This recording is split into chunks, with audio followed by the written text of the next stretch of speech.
Good morning student all of you. आज हम आप लोग के लिए हिंदी का पहला क्लास लेके आ रहे हैं। हिंदी का फर्स्ट क्लास आज जो होगा वो हमारा भाषा पर होगा। आज की हिंदी जो होगी वो हमारी भाषा पर होगी। फर्स्ट क्लास आज हमारा है।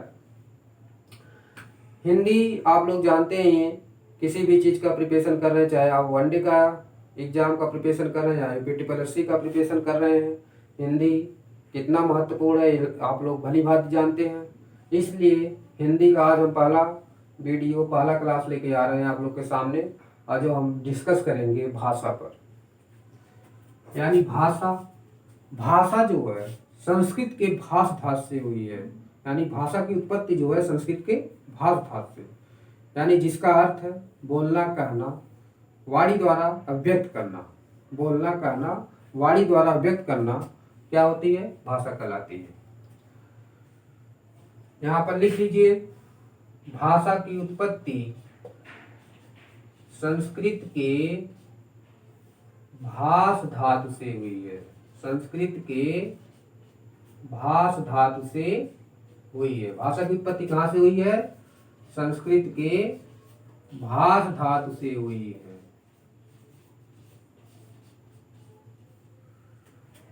जिसका अर्थ है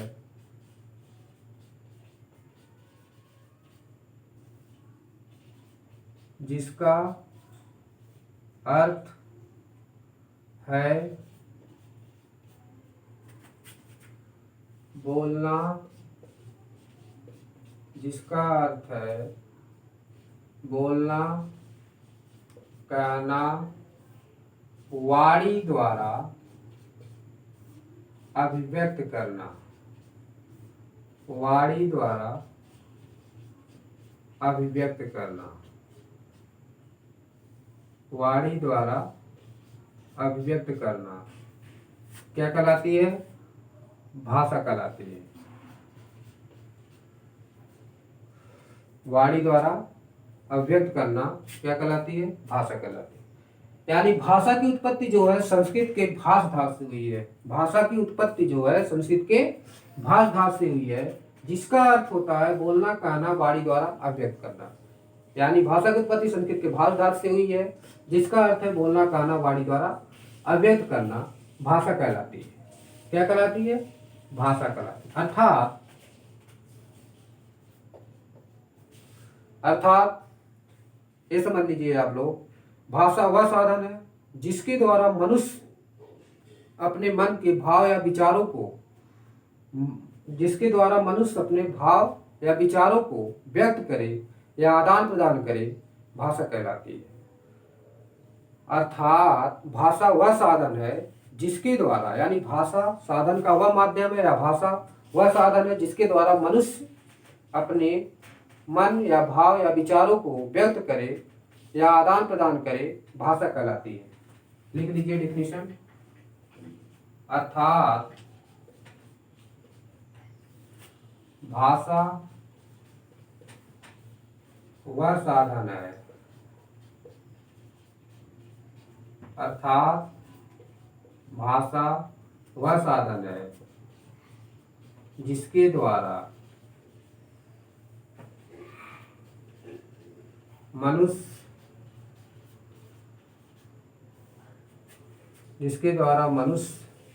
अपने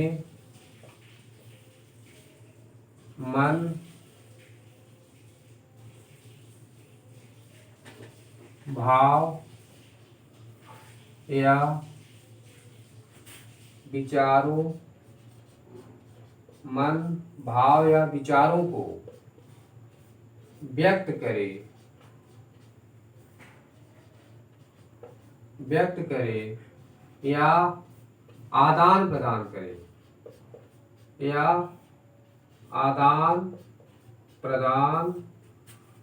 करे,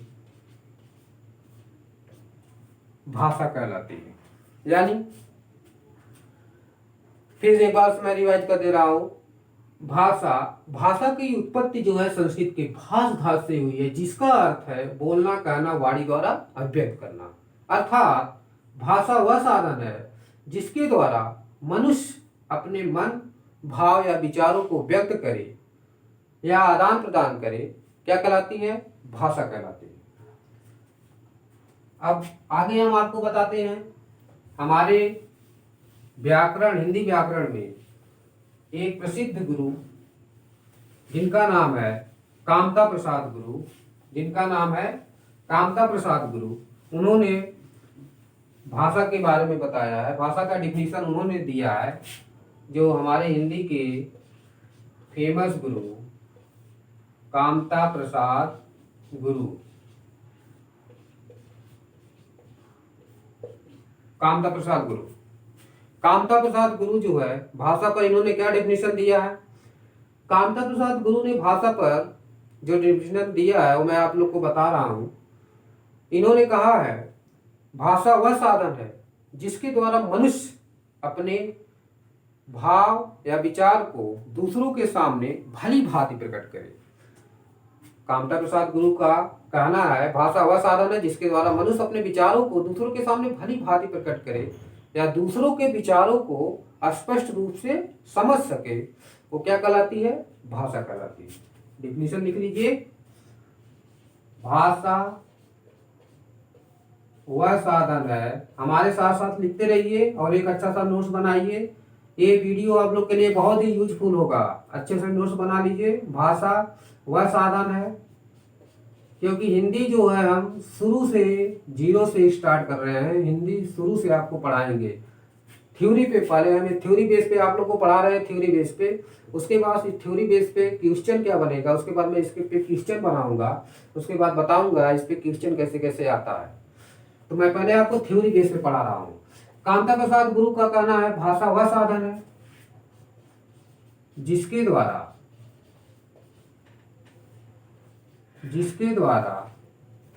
मनुष्य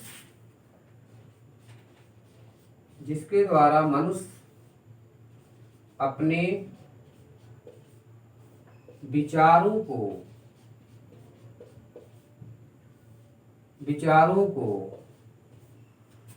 दूसरों के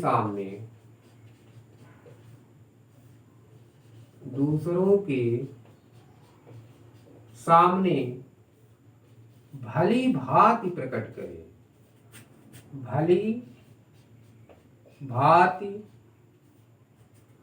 प्रकट करे, भली भांति प्रकट करे या दूसरों के विचारों को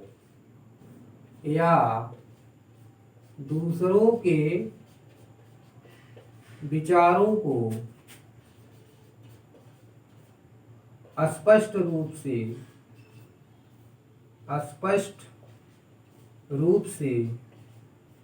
समझ सके।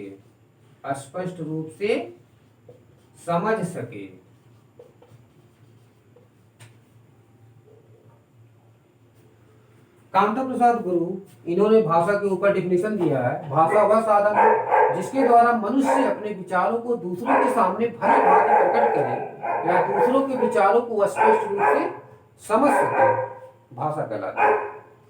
ये कामता प्रसाद गुरु का मत था। अब आगे हम आप लोग को बताएंगे भाषा का जो मूल रूप है, यानी जो भाषा का जो मूल रूप, भाषा कौन सी है? मौखिक भाषा। भाषा की मूल रूप भाषा जो है कौन है? मौखिक भाषा।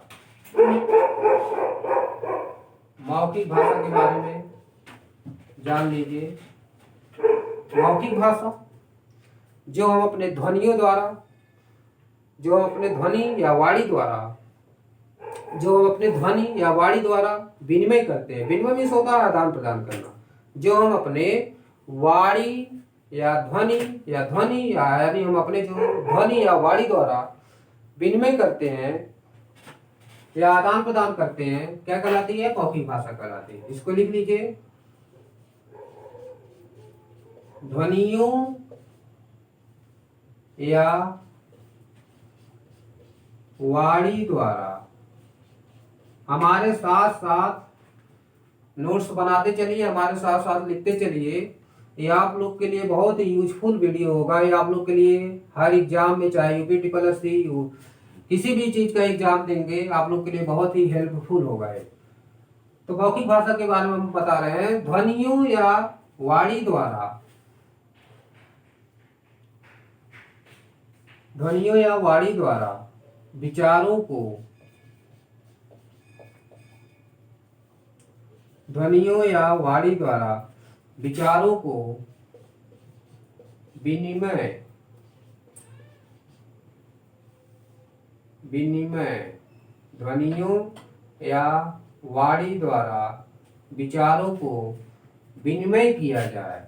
विनिमय किया जाए मतलब, विनिमय मीन्स क्या होता है? विनिमय मीन्स होता है आदान प्रदान करना। विनिमय मीन्स क्या होता है? आदान प्रदान करना। विनिमय मीन्स क्या होता है? इसको लिख लीजिए, आदान प्रदान करना। यानी मौखिक भाषा वह होती है जो हम अपने ध्वनियों द्वारा या वाणी द्वारा विचारों को विनिमय करते हैं। विनिमय मीन्स आदान प्रदान, यानी हम जो अपने ध्वनियों या वाणी द्वारा अपने विचारों को आदान प्रदान करते हैं वो हमारी क्या कहलाती है? मौखिक भाषा कहलाती है। क्या कहलाती है? मौखिक भाषा कहलाती है। ठीक, मौखिक भाषा कहलाती है। मौखिक भाषा यानी ध्वनियों या वाणी द्वारा विचारों को विनिमय किया जाए। विनिमय में आदान प्रदान करना। जो हम अपने ध्वनि या वाणी द्वारा विचारों को आदान प्रदान करते हैं या विनिमय करते हैं वो हमारी मौखिक भाषा कहलाती है। अब आगे हम नेक्स्ट चलते हैं, लिखित भाषा। एक मौखिक भाषा जो है हमारे भाषा की मूल रूप, चाहे इसको मूल रूप भाषा कहिए चाहे मूल रूप क्या ही कहिए, मूल रूप शब्द, तो भाषा की मूल रूप क्या है? मूल रूप शब्द। उसके बाद दूसरा क्या है? लिखित भाषा। लिखित भाषा, लिखित भाषा क्या होती है? लिखित भाषा भाषा का वह रूप, भाषा का वह रूप जो हम अपने ध्वनि या वाणी द्वारा लिखित संकेतों चिन्हों के माध्यम से व्यक्त करते हैं वो हमारी क्या होती है? लिखित भाषा कहलाती है। भाषा का वह रूप जो हम अपने ध्वनि या वाणी द्वारा लिखित संकेतों चिन्हों के माध्यम से व्यक्त करते हैं वो हमारी क्या होती है? लिखित भाषा। डिफिनेशन इसका लिख लीजिए, भाषा का वह रूप, भाषा का वह रूप जिसके द्वारा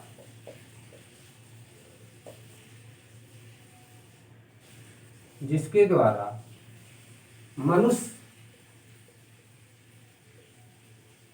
भाषा का वह रूप जिसके द्वारा मनुष्य अपने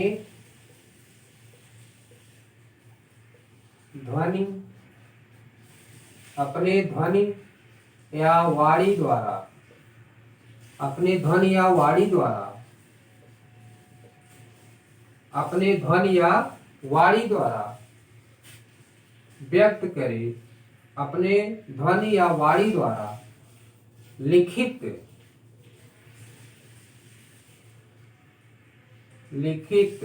अपने ध्वनि या वाणी द्वारा लिखित संकेतों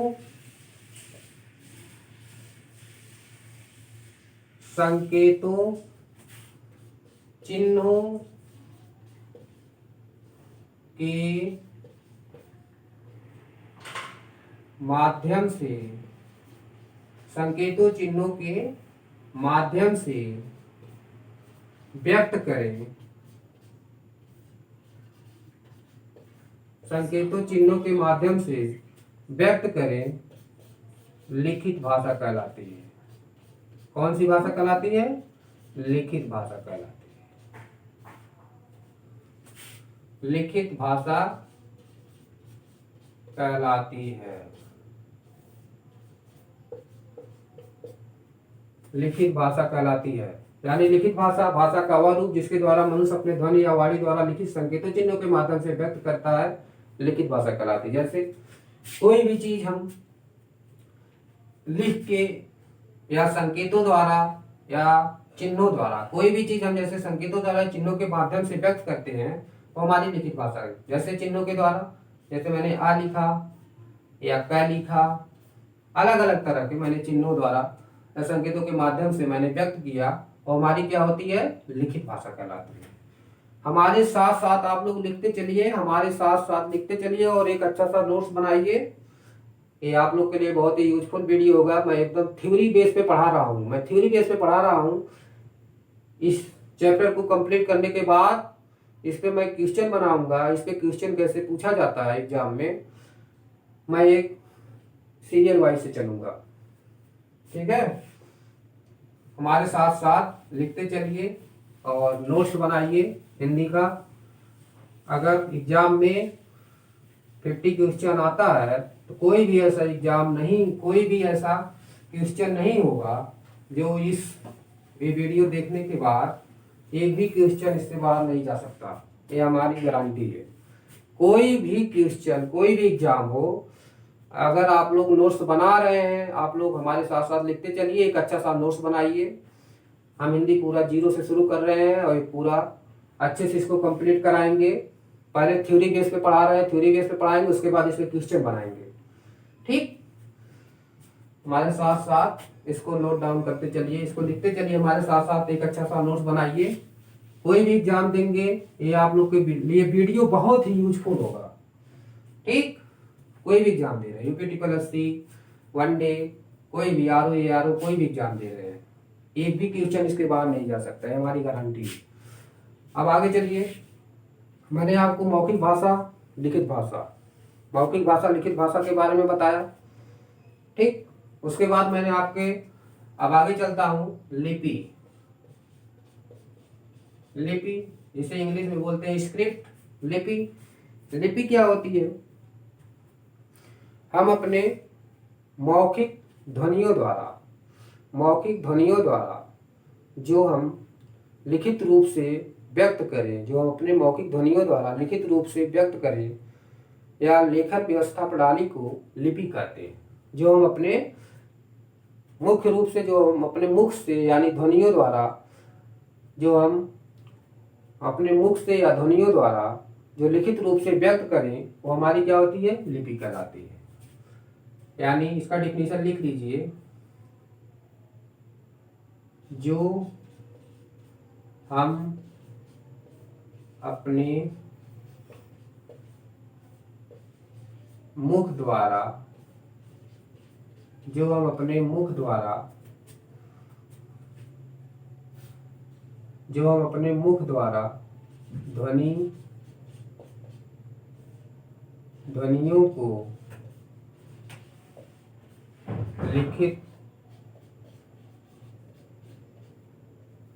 लिखित रूप में व्यक्त करते हैं,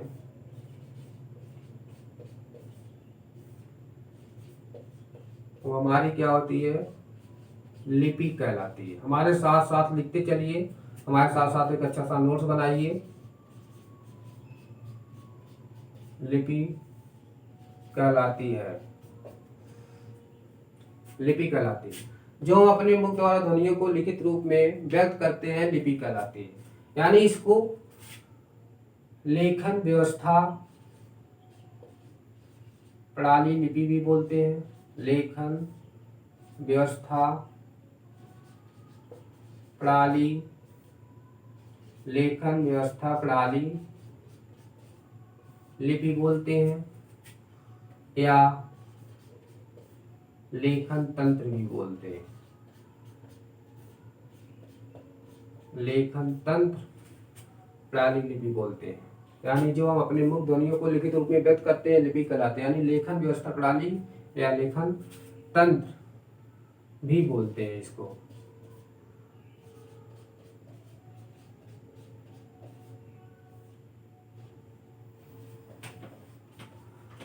अब हम इसको लिपि, जैसे हमें लिपि लिखना है तो उसको हम कैसे लिखेंगे, जैसे मान लीजिए छोटा, बड़ा, छोटी, बड़ी, छोटा ऊ, बड़ा ऊ, ये हमारी, हम स्वतंत्र रूप से अपने माध्यम से अपने अकॉर्डिंग कोई भी चीज हम उसको लिपि में लिख सकते हैं। जैसे ये हम लिख रहे हैं लेफ्ट से राइट, यानी बाएं से दाएं। किस तरफ लिख रहे हैं? बाएं से दाएं।